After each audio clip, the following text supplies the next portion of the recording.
Hello, I'm Rebecca Horan, and a very warm welcome to A Little Birdie Told Me, a podcast brought to you by rollercoaster.ie. In this season, I will sit down and chat to 16 pretty interesting people to discuss pregnancy, parenting, and everything in between. On this week's episode, I sit down with longtime friend Gillian Murtagh. Gillian is a working mother of 3 children, and she discusses in detail how she dedicates much of her time to advocating for people with Down syndrome. This podcast is a very special one for me because I'm joined by a friend from childhood. So I've known this woman for a long old time and she's close to my heart. I'm very happy to introduce today Gillian Murtagh, who is a marketing extraordinaire woman in the whole working scene. So is a mother of 3, a committed, wonderful mother of 3 and a good friend to us and a multi-talented. I could talk about her for hours, but thank you so much for coming in. Thanks, Bex. That's very nice. And yeah, trying to juggle a bit like all the mums out there. Always questioning whether you're doing anything to its full potential. But still, you're doing it and you're surviving and you look absolutely brilliant. I'm going to get straight in to kind of the beginning of the parenting journey, which is obviously you and Dave, meeting each other, getting married. We were all at that wedding. It was absolutely beautiful in Donegal, which is close to your heart, and everything that comes with that. When you married Dave, were there really high hopes to have a family of your own? I think that's probably high on a lot of people's list when they get married. Not everybody, but yeah, sure. Like, it was always there in the background. It wasn't, let's get married and start a family straight away. I always joke that I was a child bride. I was 27 when I got married, which felt kind of young at the time. Now, in hindsight, where I am today, I think it was probably good timing, But yeah, kids were probably always going to be on the horizon for us. So you get married, you are how long married before you have your first child, Tom? So we were married in 2010 and we had Tom in January 2013. Because you were pregnant at my wedding in 2013. No, you had Tom. I had Tom was 4 months. Sorry, you brought. Yeah, he came with us. He attended. I'm thinking of someone else who's pregnant. Yes, because Kelly was pregnant. Yes. So how was that? The knowing that you were pregnant with Tom, the huge excitement. You were the first, I think, in our group of friends, because we've got a group of friends. And what did that feel like? And was it a lovely journey being pregnant with Tom, or was it tricky? No, it was a lovely journey, and I think, I nearly took it a bit flippantly. It happened easily. All of a sudden I was pregnant. I enjoyed the pregnancy. This baby was going to arrive. Yes, probably the first in the school group.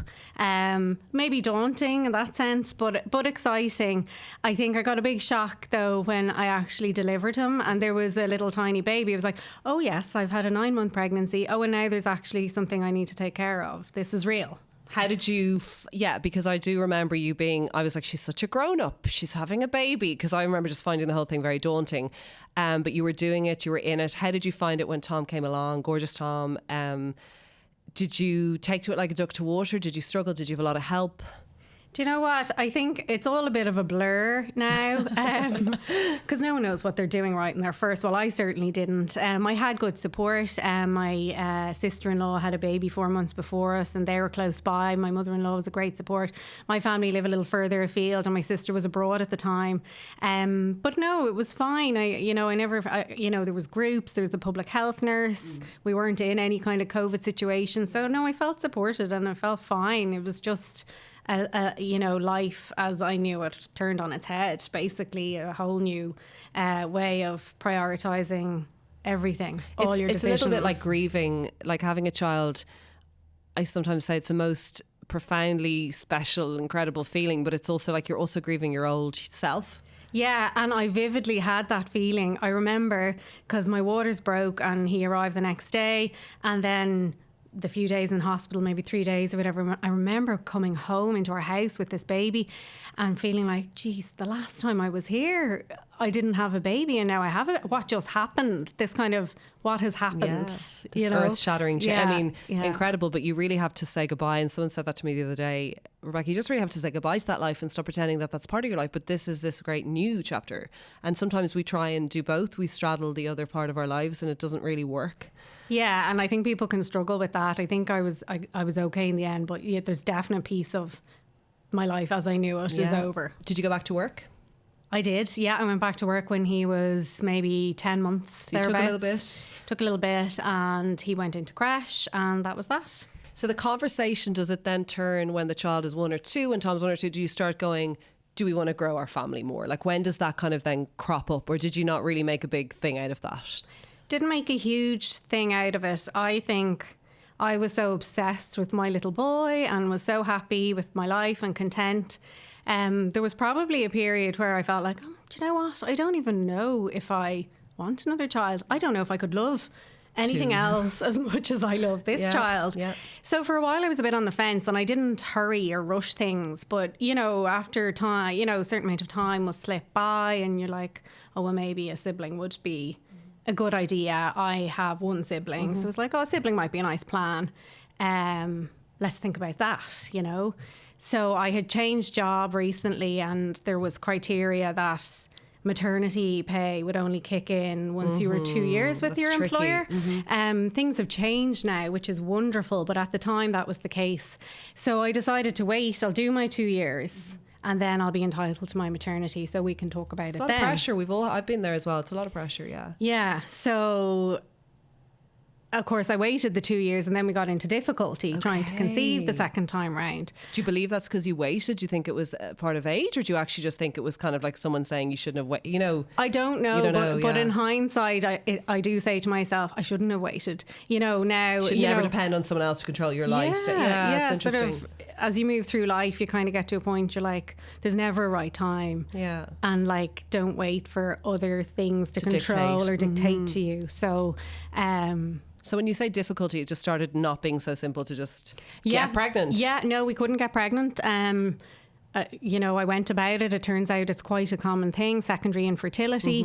I'd never heard that. And it sounds a bit mad because I had a child and like, what's your problem? Some people can't conceive at all.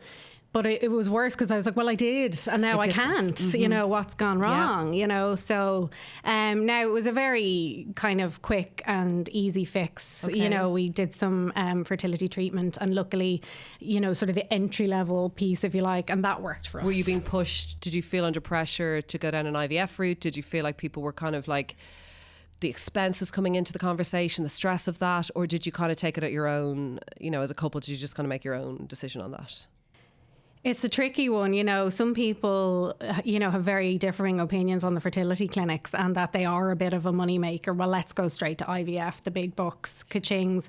And as I said, things have moved on, and fertility treatment then wasn't included if you had private health. So it was going to be our own expense.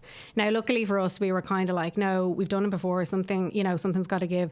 So it was just, I can't recall now, but I think it was IUI. So it's a very kind of... It's a little bit different. Yeah. It's not as intrusive. And So how long was the process from trying to doing this IU and then getting pregnant again? Do you feel like you were at it a while? I'd say probably a year and a half in all. Okay. Yeah. So that probably felt like a while. Yeah. Having just quickly conceived with Tom. Yeah. Okay. Was it putting stress on you? Were you stressed? Were you okay? I don't remember being overly stressed about it. You kind of went with I the think flow. I always felt it would work out, and it did. So, yeah. So you get pregnant So I got pregnant, yeah. with yeah, Leo. Yeah. And your road is different to Tom's or not? How is that pregnancy? That pregnancy was great. Okay. I sailed through it. You looked great. Didn't know. I remember we were both pregnant. Were we both pregnant at the same time? We were, yeah. And I remember I was like, God, she's kind of suits this, Lark. Yeah, you I were don't very know. glowy It was a and bit bloated. happy. And, no, you looked fantastic. She was very happy. I was happy, and it was a great pregnancy. I can't complain. I kind of sailed through it, and it was actually my best, you know, now in retrospect, my favourite labour as well, if Really? that's not weird to say. Just less of a horrendous labour.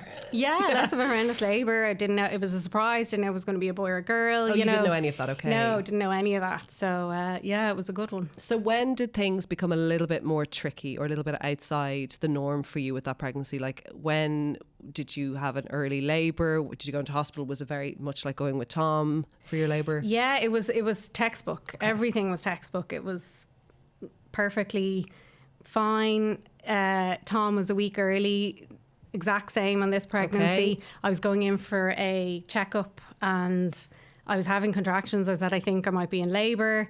And the consultant checked me and he's like, oh, yes. Wow. You're in Oh my labour. gosh. Okay. Okay. We'll pop you straight over to delivery. Oh my gosh. And I'll come and see the baby when I finish my clinic. Oh my God. Okay.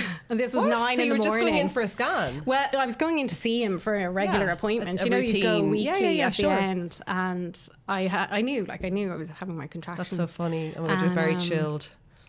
He sent me across and he said he'd be over after his clinic. And I remember, because this was about 9:30 in the morning, and I remember saying, well, what time is your clinic finished? And he said 1 o'clock.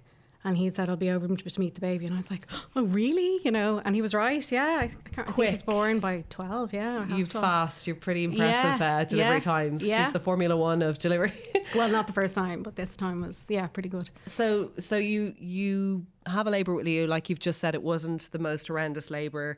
You know, you didn't feel like it was killing you and you were like needing things and you just got through that. Yeah. What happens, Jill, when you deliver your baby? Because it became very crazy.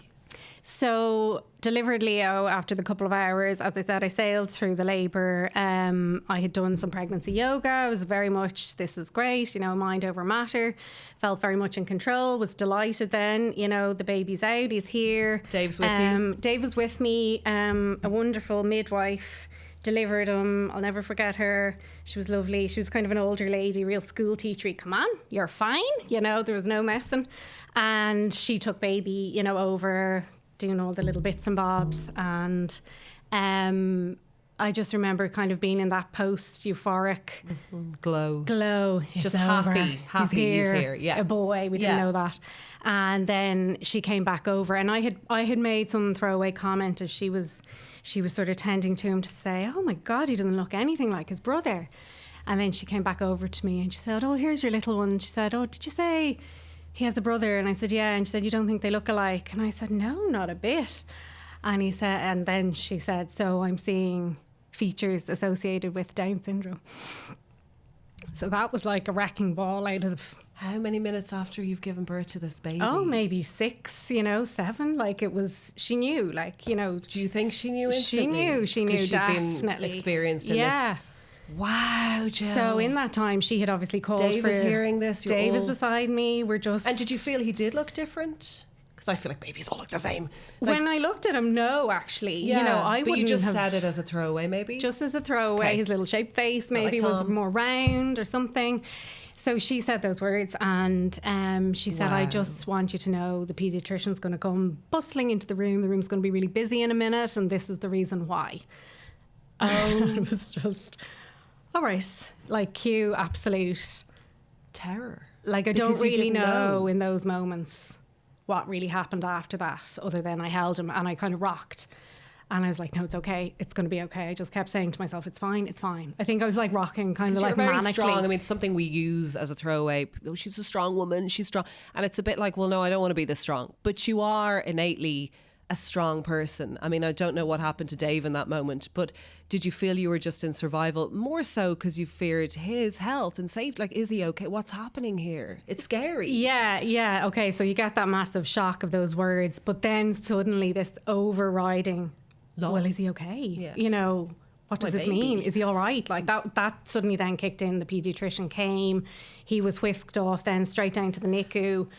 And then you're kind So of, he was that's worse. taken And from you're you then- very quickly. Yeah, with no yeah. conversations. No. They did. They said that they just needed to check him over. They were going to put him into the NICU. He needed some help with his breathing. So, and they were gone, you know, just like that. So we were left with our lovely midwife kind of almost reeling. It was just like, what has just happened? Is this real? It's just like, I can barely like remember the sequence of events thereafter. It was just unbelievable, really. You know, it's hard to wrap your mind around at the time, and like I'll never forget her words to us. And Were you grateful that she had preempted, kind of given you a bit of a heads up, or were you cross with her for kind of saying something out of turn that perhaps you would have liked to have heard? No. When they knew, definitely? No, I wasn't. Okay. I wasn't at all resentful. In fact, I've heard horror stories since of other people's experiences of how a potential diagnosis has been communicated, and for, you know, we're very lucky in how she she delivered that piece of information to us, and so directly. Like, it seems a bit harsh, but it was helpful appreciated yes. and helpful. Yeah, very much. So what is the state, your mental state? You know, this baby is loved and adored already. You've just delivered him, but the fear for him and the worry for his health. What is the state of play between yourself and Dave? This is something I also probably have to clarify that you didn't know in advance. There was no sign, like I presume in any scan or any moment with your, there wasn't any indication. Am I correct? That's right. Yeah, no, that's important to say as well, because you can have a prenatal diagnosis or a postnatal. So Leo was a postnatal, and I think both situations come with their own different, difficulties or positives or negatives. I can't imagine if I had known before I delivered him how I would have felt, and that More pregnancy prepared or that not? the pregnancy that I really enjoyed, sadly, I probably wouldn't have enjoyed, because I would have been so worried, So I got to enjoy my pregnancy, but then I got this whopper shocker at the end. So I don't know which is better or which, and I can't speak for anyone who had a prenatal, but no, nothing. We were very fortunate. Some of the big sort of markers that might come up during your anatomy scans would be holes in the heart, issues with the bowels. There's like fluid on the back of the neck, different So there indicators. are some indicators, okay. There are. And There's there a was nothing. number. And there was nothing really obvious that came up in Leo's at all. He had a very, very small little hole in his heart, which healed itself. He didn't need any kind of heart intervention at all at birth. And no indications from the scans. What, before I get back to yourself and Dave's state, what was it that she, and this is also kind of more of an informative piece, what was it that she felt as a midwife, an expert in her field? What did she notice that she thought was just slightly different to a child without Down syndrome? Okay, so that's a great question, because there are markers. So what she was looking for, well, what they're all looking for when a baby is born actually is 10 fingers, 10 toes, 2 ears. It sounds Things that you bizarre, think are, but the markers, and some of them would include, there's a crease in the palm of our hand. So a typically developing person, and it breaks, whereas a child with Down syndrome has a continuous line. A bigger gap, so their big toe will have a bigger gap before their next toe, which is actually incredibly adorable. The little folds on the inside of your eyes, I forget, there's a medical name for it, but there's a little different fold. Little ears can be kind of lower. And then a big one can be around the eye shape, little almond eye shape, and also muscle tone is a really big one. So low muscle tone is a very typical trait with people with Down syndrome. So the baby is, the word that they use, even though it sounds dreadful, is floppy. So the baby's going to be a little bit floppy. So they're the kind of things that she could see. I feel such minor, obviously to the eye, they seem very tiny. Like when you've just given her, you wouldn't have noticed these things, but she intrinsically knew. Yeah. So Dave, and you were there, you have this lovely lady with you, you're tired after labour, it's hard no matter what it is, you're emotional because you've given birth to your beautiful boy, but you're emotional as well because news is, how were you both? I can't really remember. We were stunned, we were really just reeling what's going to happen, and that he was whisked away, and we didn't kind of know medically how he was. We were like, well, and I remember the midwife, and she was like, congratulations on your baby. And that kind of snapped me back into this, yeah, we just had a baby, And it is the right thing to say to somebody. Of course it is. Congratulations, like you've had your beautiful baby, So we were then, well, we better tell the family that are all waiting to hear the news. But I couldn't do it. I was like, Dave, you're going to have to. So he kind of got to the task of just telling the grandparents, his mum, my parents. And then after a while, I was able to speak to my mum. And like that, my mum, she'd be a bit of an emotional person herself. But when she got on the phone, she really surprised me with her reaction, with the congratulations, I can't wait to meet my little grandson. And And that really comforted me into this No day. better response Yeah. from a mother to say, Yeah, this it's is fine. not a tragedy. Yeah, yeah. This is an absolute joy. Yeah, he's my grandson. He's here. I'm delighted. Can't wait to meet Good. him. You know, so that really kind of Helped you. helped. Yeah, it really did. There's And I nothing think worse than back someone to it- going, how are you feeling? Are you worried? What did they say? What's going to happen? Yeah, because I didn't have That's those worse, answers at the of course. time, so that was Yeah. only gonna, you know, Yeah. yeah. I get emotional listening to you because I do think we all have our babies and we worry all the time about them, but it's just, at this point, when do you get to speak to a paediatrician?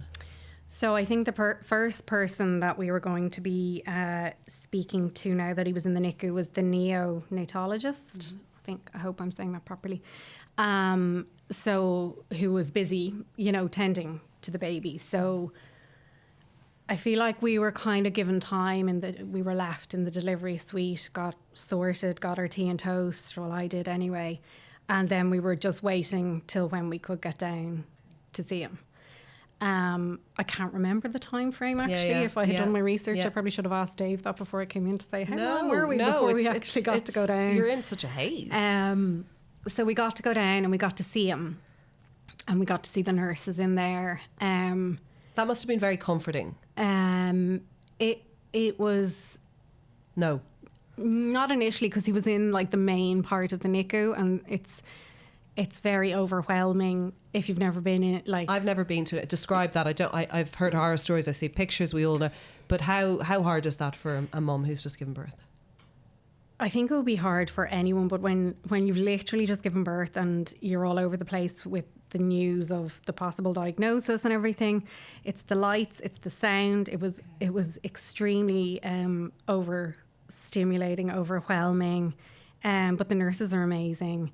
It's incubator upon incubator because it was kind of in the main part. Now he was moved into a much quieter part, you know, after the first 12 or so hours, and that was much more manageable, but you're literally wedging into a chair and you have an incubator on either side of you and your baby is in one of them. So initially, yeah, it's not a good place to be when you don't know what the state of play is, and it's also new, and there's your little tiny baby and everything, wires and... Scary. Yeah. Like seeing anyone you love wired up to... It's awful. And this is Yes. a tiny baby. Tiny baby. So we still didn't know what the story was or how he was. And then it was after we got to see him for a while in the NICU then that we got to speak to the neonatologist and kind of have a good chat at that point then. Was that helpful? It was helpful. It was really helpful. Okay. He was able to go through loads of details with us in general. He was still working out lots of things with Leo. You know, he couldn't comment, tests and things. He couldn't comment on his... you know, I think they were pretty quick to know his heart and everything was probably okay, but there was other things going on as well.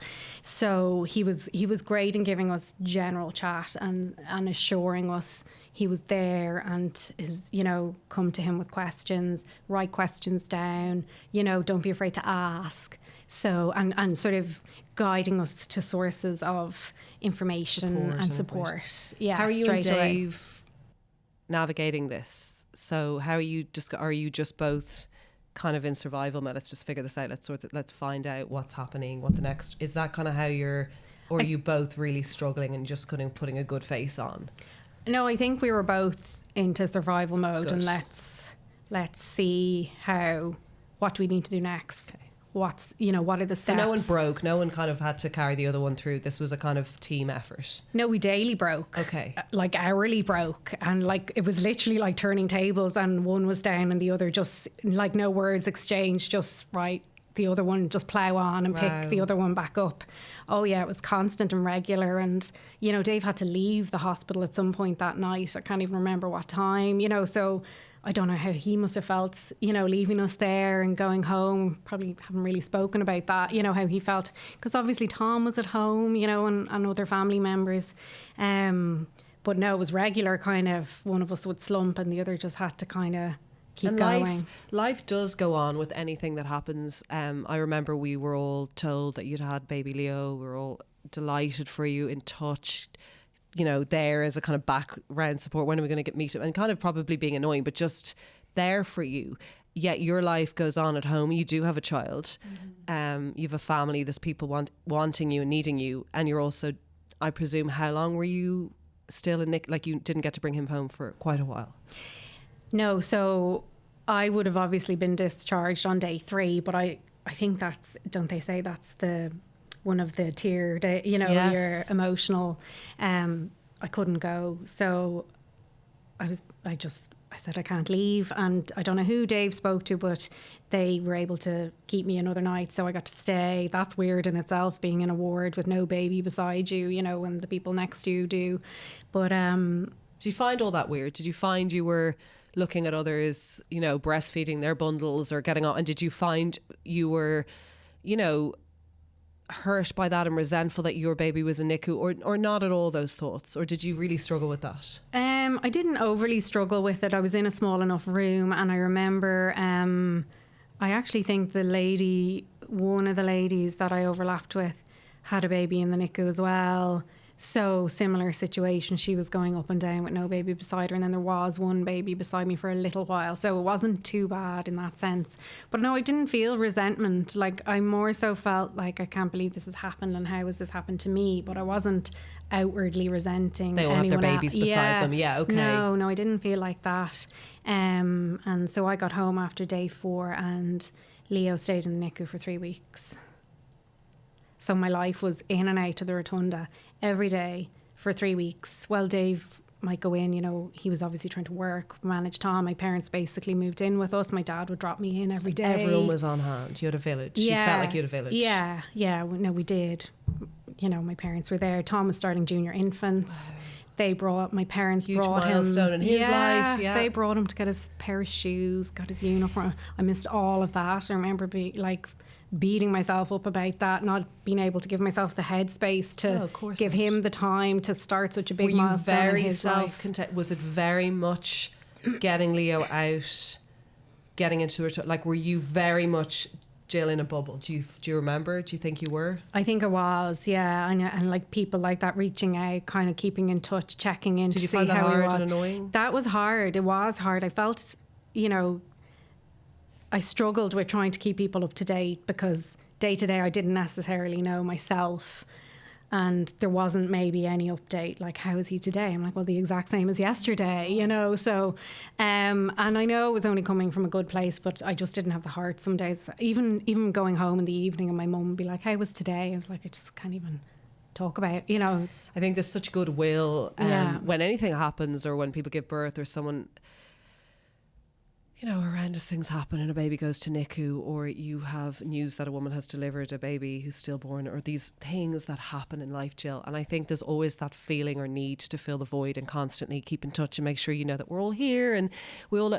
But I think probably being on the other side is also equally tricky and jarring, because it's like, I know you're looking out and you care, but actually I'm in it. And it's just kind of like, there is no fun showbiz update. It's just really hard, and like, to keep all of you happy is hard. I definitely felt like that. Even sitting in the rotunda, you know, the odd time you got to look out the window. I used to have to go to the pumping room, you know, to pump milk from every couple of hours, and be sitting there staring out the window and be like, God, you know, life's just out there rolling on by, and my life's just, you know, this is my life at the moment. And it was very hard to see kind of through it or past it, or how it would kind of pan out. And we didn't know day to day. There was no time frame on when he's going to get out.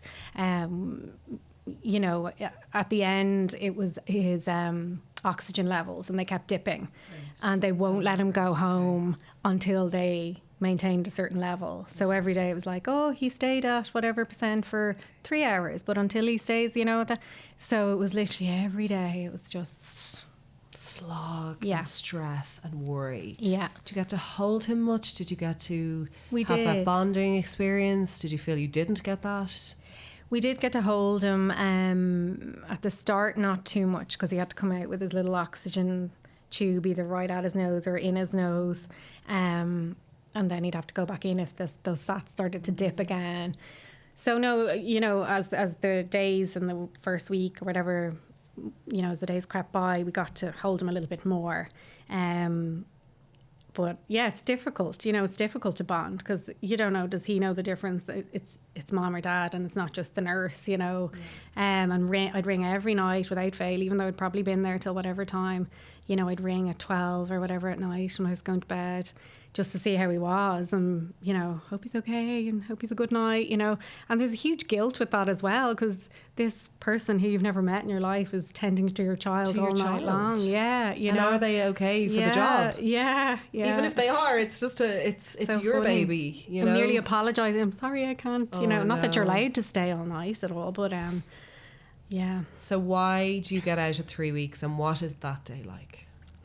So we got out at 3 weeks because finally his oxygen levels were able to maintain themselves, and they realised he had a low base rate anyway, and other issues that he had. He had an enlarged liver at birth and a couple of complications around that. So they had kind of stabilised, balanced out, and we had appointments going forward to address the liver piece, and, you know, they were happy enough with other areas. We were linked in with our social worker. It was overwhelming, actually getting out. Like, it was bittersweet. We were delighted to be going, but at the same time, it was holy heck, because we have all this stuff ahead of us to start appointments, sorting, research. Yeah, okay. yeah. And also, like, medically, you know, he's a fragile child.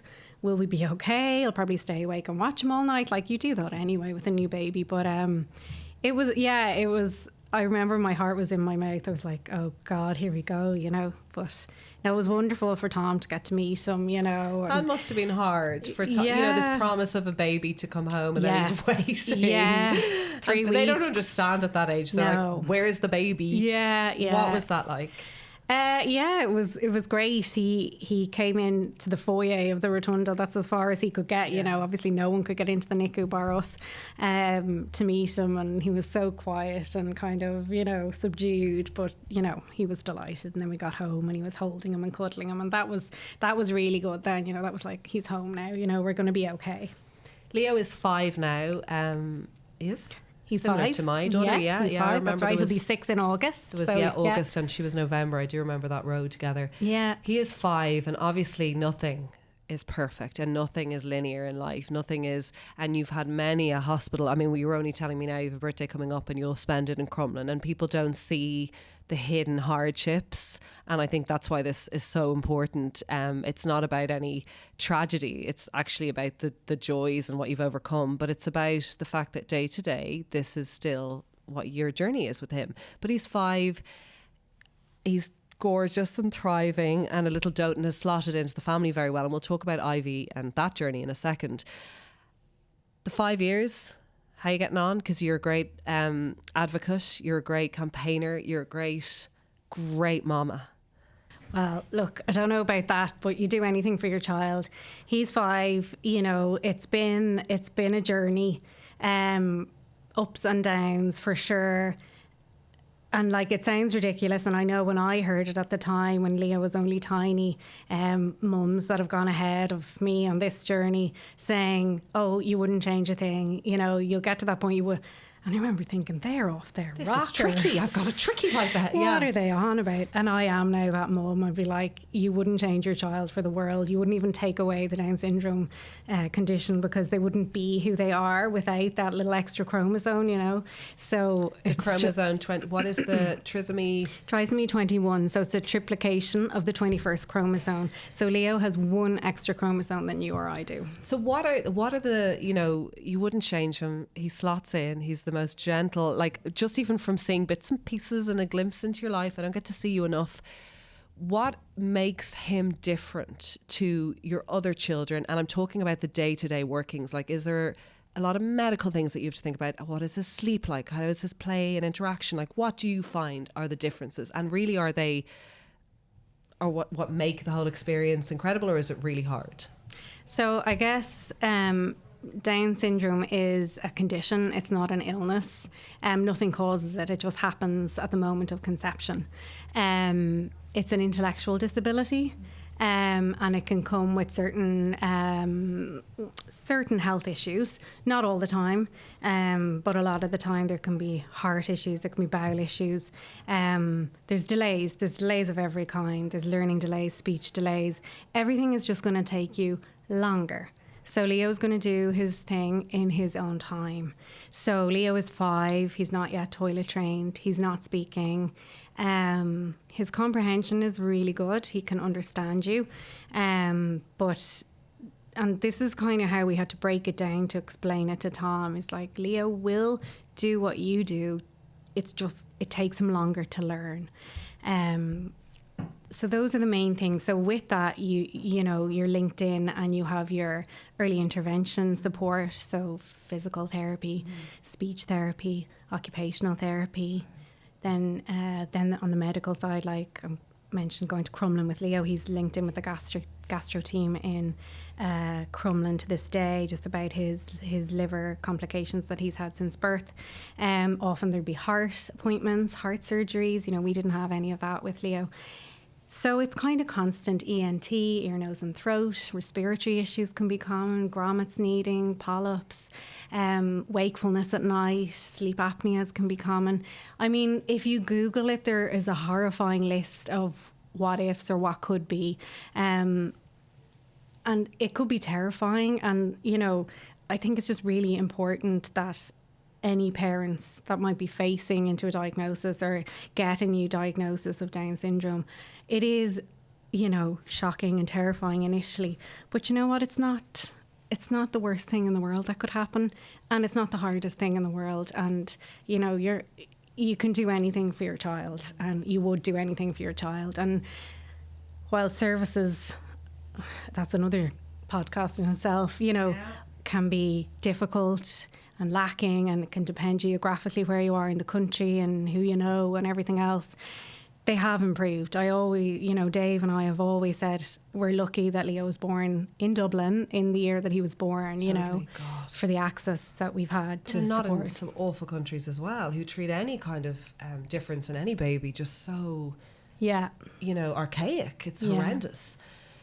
Do you struggle with the nonsense? And I often go on about it, to bang on about this, because I find all this very it's very pedestrian and it's very outdated, the developmental milestone stuff, and she's hitting this and she's doing this at this time. Do you even look at the noise outside, or do you really keep your family tight and not worry so much about that nonsense? Is it just not even in your like, I get it, you know, they are important developmental milestones. I think now I'm just really like, kids are all different. Typically developing kids, or kids with Down syndrome, or kids with other syndromes, you know, you can't compare the moon and the stars. They're all going to shine in their own time, you know. So, you know, great. They're great to follow the milestones, but, you know, I don't think parents should beat themselves up, you know. What do you want people to know? I think you're wonderful at kind of saying this comparison piece, or this, you know, the nastiness that can sometimes be on the outside, which I think is changing, but then I don't know, it's your perspective. Mine is, you know, maybe I think it is. What do you really want to hit home, and what do you think is very important about protecting these children and giving them a voice?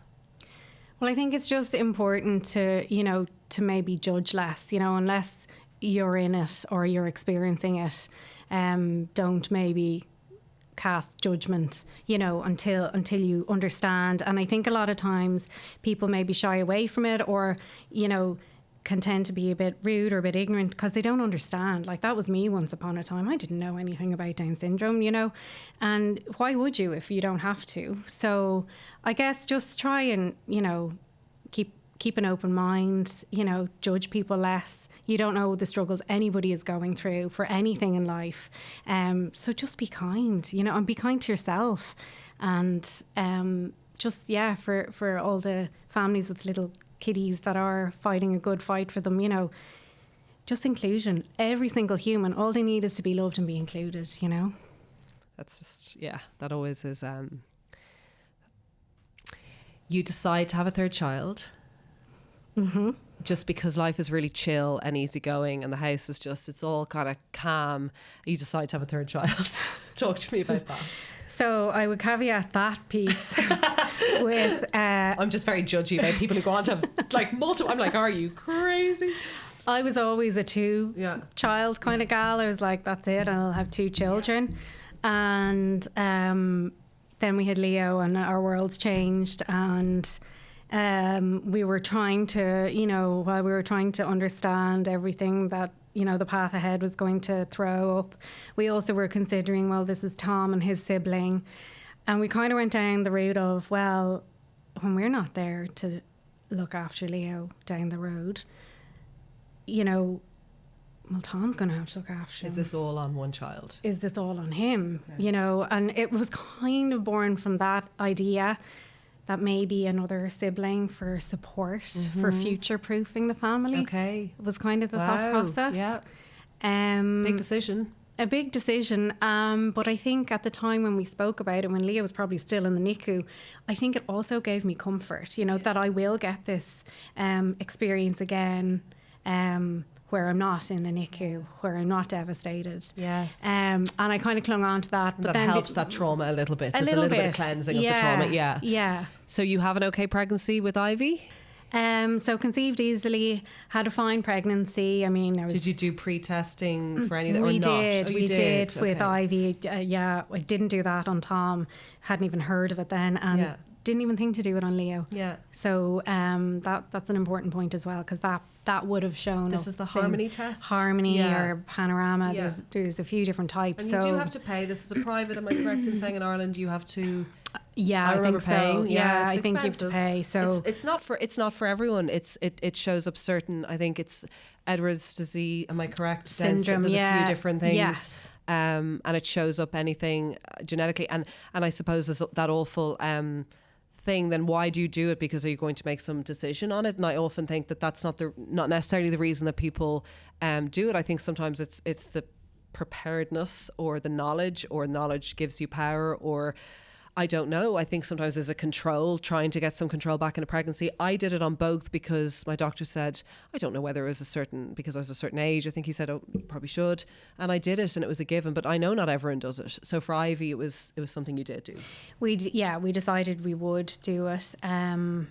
I suppose I wanted to know everything. I hadn't even found out the sex of the baby on either of the two previous. I wanted surprises. I didn't want any surprise. Okay. I wanted all surprises. Right, this is a whole different ballgame. Redundant, you know, so I wanted every single detail. So I did the Harmony. I wanted to know if it was a boy or a girl.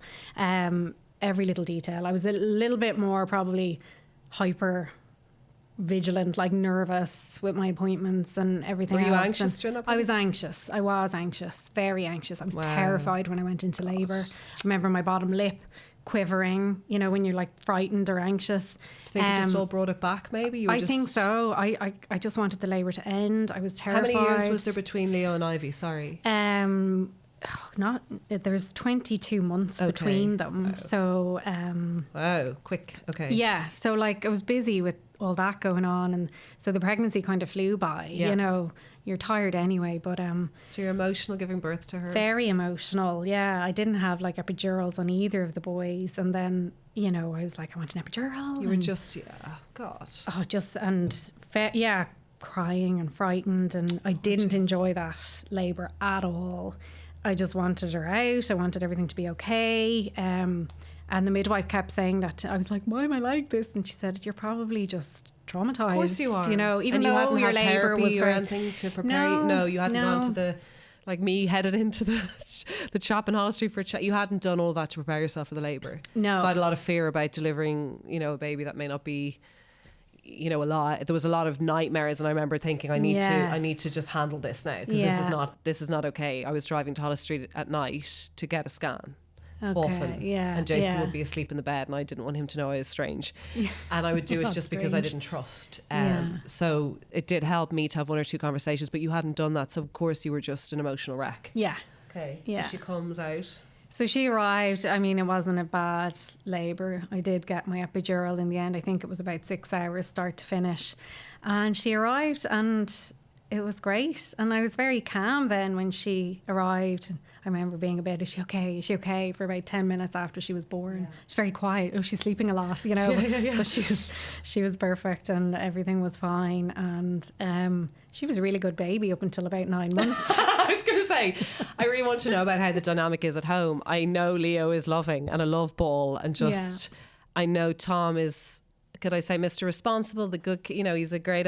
How is the dynamic throwing Ivy into the mix? Because this is the only gal in the house, besides you, of course, lady. Jill. But how are the three, Jill? They're really good, and they're all really different. And, you know, that Tom piece is like a separate nearly piece as well. He's, you know, probably older before his years, you know, he probably has a bit too much responsibility, you know, because we rely on him a lot. Do this with your brother, get your brother, help your brother, don't do that to your brother, you know. But he's He'll go wild in college. Yeah, he'll maybe. be like, I'm gonna rebel from being perfect. But you were also I thought very mature in school. Like, it's probably just also personality trait. Yeah, I don't know, maybe, but he's very kind. Like, he does have a very, you know, good kindness, and, you know, he probably gets that from having a sibling with a disability, you know, a lot more so than maybe a kid that doesn't have a sibling with a disability. And just to say on that, actually, he did a SIB shop, which is this amazing workshop where he goes at the Down Syndrome Centre. So it's for siblings who have a brother or sister with Down syndrome, and that's his third time to do it, and I think it's really excellent for kids. Ever, by the by. So the two younger ones, but Ivy. So Ivy gets on well with Tom, and Leo gets on well with Tom. But Ivy and Leo clash. They clash a little bit. Because she annoys him? She annoys him. Or does he annoy? Like, what is it? They just spark off each other. Okay. You know, she'll take things off him that he wants. She antagonises. She antagonises him. You know, if he's hugging me, she'll push in. She'll push him off. She's a three, fighter. right? She's just at that stage. You know, it's my mom. You know, No, it's because she's a girl, Jill. I have two girls. Yeah, like, you're always yeah. like, no, I think it's no. No, she's very difficult. They're totally different. I'm like, they're totally different. It's funny, a few of our friends in the group have had a third child and they're girls, and they had previously had boys. And I do remember saying to one of my friends who's girls, some people really would like to have a girl, some people don't care about gender. There's this whole thing about gender disappointment. There's lots of people who have opinions about this. Some people don't get, like, it doesn't matter what gender it's a child. But I'm always like, oh, wait till you see. Like, they look cute, but they are full blown. She is Maybe they're easier when they're older. Maybe boys get a bit crazier, but my gosh, they're demanding. She's on steroids. Like, I'm not able for her at all. She's a big personality. She's very big emotions. She's very we have excited, a lot of big emotions, or very upset. It's devastating. Like, if Leo takes something on her, it's the end of the world. A lot of big feelings. She'll lash out. Like, she'll belt him. You know. Whereas it's Tom's feelings, I think boys, and I'm totally generalising and stereotyping, but I feel like boys, they deal with things differently. Like, we have so many big feelings at home all the time, and then there's my big feelings, and I feel like Jason and my dog Monty, who's gender fluid, really struggle with the feelings, because I have a lot than the two girls, and I think Jason's like, how did this happen? I came from such a male dominated country and house and culture, and I'm like, this is what God gave you this. Yeah, he's awash with hormones and feelings. I don't want to let you go. This is such a beautiful conversation, and you do so much. You have to follow Gillian on Instagram. There's always some campaign or something going on, or a song, or money being raised, or the incredible work you do. And you can tell us, you can actually mention these beautiful places as well. And yes, I'm sure services are improving, but they're never fab. How are you and Dave? And like, I'm not asking for like a blow by blow, how's your but how are you, having gone through 9 years with Tom, and you've had these other little ones? How does that affect a relationship? How have you changed? Do you feel like you're an amazing team as a result? Yeah, like, I think the overriding thing is the teamwork, you know, like, I couldn't manage without him, you know.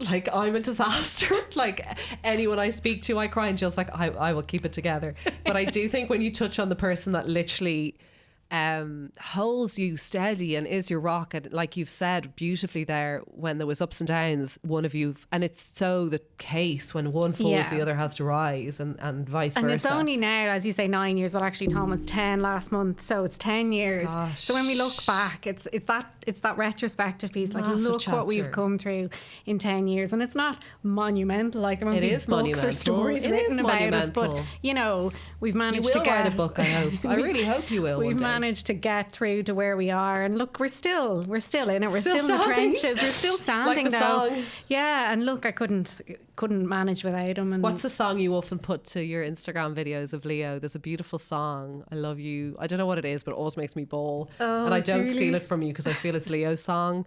As Long As I Love You, is it? Oh yeah, maybe. What is is it? it? Yeah, It's the most beautiful song, but I always think How of long it. will I love How you? long Yeah. will I love you? Yeah. Okay, I've got a quick fire, and then I'm going to let you go, because I've kept Okay. you over time. Okay. We'll breathe out the tears. Is this generation too child-centric? Like, are children too entitled? Yes. Okay. Do you want me to elaborate? No, because Okay. everyone's been like, I don't think so. I'm like, oh, do your kids sleep? Usually, yeah. Ivy wakes every night, but she goes back to sleep in our bed. Okay, she probably has big feelings or something. Happiest recent memory? Oh gosh, it was Tom's 10th birthday last month, so I love when we all get together and do our cake photos, which Leo hates. I love your cake photos. They're so funny. There's like all of you just and someone holding someone, and Do you know what? This is life, and they're so perfectly imperfect, and I Yeah. love that. And then we Dave's birthday, which is Valentine's Day. So yeah, just those small little Family family moments. moments. Best thing about your children or having children? I think it's just, the unconditional love and the little moments that catch you when maybe you're being a bit of a, not great to them or giving out, and then you're like, that's okay, mommy, or something, and they just bring love you right back They to just ground. love you. Yeah. Hardest thing about being a parent? I think a lot of it is to do with their experiences in the world that you can't control, and you really want to protect them from things, but you can't, and you just need to be honest with them about things. And with a now 10-year-old, and that's happening more and more. Yeah. That's hard. Who's a hero of yours? Oh God, who's a hero of mine? It's a really tricky question. I don't know. I have a lot of, just to keep it like in the non-celebrity world, I have a lot of, as I mentioned previously, like moms or parents who have gone down this path ahead of me, and that I would look to a lot for kind of inspiration and guidance, So, your village gets smaller and tighter, and, you have great people there that can often, be a hero. An everyday hero, carry you, yeah. Finally, Jill, what is your favourite thing to do for yourself, like on your own? What is your favourite thing? Okay, well, I don't get much time on my own, but I'm as happy. People always say, "Oh, did you listen to this podcast or that podcast?" I'm a demon. Music is definitely my therapy. Yes, I'll you're be very like musical. headphones Yeah. in, music on. Okay. Unashamed Taylor Swift fan, or Yeah, you're really into the pop Enya, classics. Yeah. Oh wow, that's a real. And Celine Dion. and Celine Dion, Yeah. big fan. Not sorry. So music, like, brings you joy. Yeah. Just tune out, listen to my music, go for a walk. Things like that. Simple things. Well, Gillian Murtagh, you are a hero of mine. Thank you so much for coming on the pod and sharing your story. If there's anyone you want to mention or thank, or maybe point people in their direction that might need a bit of advice, do you want to do that now? Well, I mean, in terms of support around Down syndrome, there's Down Syndrome Ireland. Their website is excellent. It has lots of really good information, especially maybe for new parents with a new diagnosis. The Down Syndrome Centre are phenomenal, where we bring Leo for lots of... he did the TOT class with Trina, who's amazing there, and he has super speech therapist and occupational therapist. And Leo's school now, he started school last September. He's in St. Michael's House. And I just love anyone from St. Michael's House as well, services and the school. I think the main takeaway from this is the hope for anyone feeling fearful or lonely or not informed enough and just a bit scared. I hope Gillian has given you huge hope, and that you might even have a wild ivy one day as well. Thank you. Thanks, Becca. I hope you enjoyed this episode of A Little Birdie Told Me, and if you did, it would be wonderful if you could subscribe to the podcast.